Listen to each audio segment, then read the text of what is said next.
আপনারা সবাই কেমন আছেন? আলহামদুলিল্লাহ।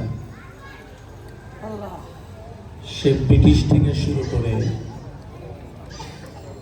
ভারত, পাকিস্তান, বাংলাদেশ অদ্যাবধি পর্যন্ত স্বাধীনের পিছনে কারণ মূল ছিল তিনটি। এক নম্বর হলো সাম্য, মানবিক মর্যাদা এবং ন্যায় বিচার। স্বাধীনতার দীর্ঘ 54 বছর আমাদের মাঝখান থেকে হারিয়ে গেল। একটু বুকে হাত দিয়ে বলেন তো, আসলে কি আমরা ন্যায় বিচার পেয়েছি? নাগরিক হিসাবে কি আমরা পরিপূর্ণ মর্যাদা পেয়েছি? এদেশের গরিবের ক্ষুধা কি নিবারণ হয়েছে? হয়নি। মূল কারণ কি? সংক্ষিপ্ত কথা এটাই, মূল কারণ হলো পর্যন্ত যদি এই ডেমোক্রেসি, যারা স্রেফ গণতন্ত্রে বিশ্বাসী, এরা যদি আজীবন আমাদের সুখের কথা বলে, সাম্য, মানবিক মর্যাদা, ন্যায় বিচারের কথা বলে, এটা আমরা বিশ্বাস করতে পারি না। কেন পারি না?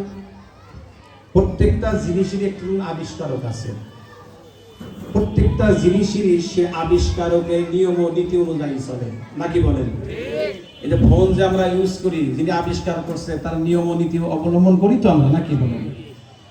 যদি সেই আবিষ্কারকের নিয়ম ও নীতি ফলো না করেন তাহলে সেই জিনিস চলে না, অকেজ। কি কথা ঠিক কিনা? এটা নিয়ম। ওই আর ফ্লেনার কাপটা কি চলবে? তাহলে আমি প্রশ্ন করতে চাই, কুল কায়নাত, আসমান জমিন সৃষ্টিকর্তা কে? আবিষ্কার করছেন কে? তাহলে পৃথিবী কেমন চলবে, পৃথিবীর মানুষ কিভাবে চলবে, দোলনার থেকে শুরু করে কবর পর্যন্ত যাবতীয় নিয়ম কানুন আল্লাহ কোরআন সুন্নাহ বলছেন।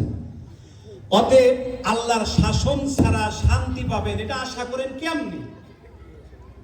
আল্লাহ এবং রসুলের আদর্শ ছাড়া শান্তি পাবেন এটা কিভাবে আশা করতে পারেন? এটা মিথ্যা, এটা ধোঁকা কথা। অতএব যদি কেউ শান্তি পেতে চায়, কোরআন সুন্নাহর শাসনের কোনো বিকল্প নাই।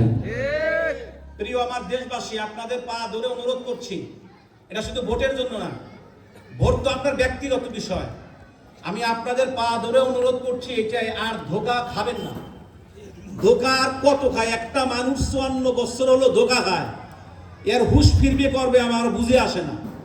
অতএব আমরা আর কারো ধোঁকা খাবো না। দেখেন, ইলেকশন যখন আসে তখন টুপির দাম বেড়ে যায়, পাঞ্জাবির দাম বেড়ে যায়, কারণ এখন সব নেতাই টুপি মাথায় দেয়। এখন সব নেতাই পাঞ্জাবি গায়ে দেয়, এই জন্য টুপির দামও বেড়ে গেছে, পাঞ্জাবির দামও বেড়ে গেছে। তো এই জন্য বক্তৃতার শুরুতে শুধু একটা উদাহরণ দিয়ে আমি শেষ করব। ওই নতুন বিয়ে শাদী হলে সকালবেলা কিন্তু বৌমা থালা বাসন মাজে।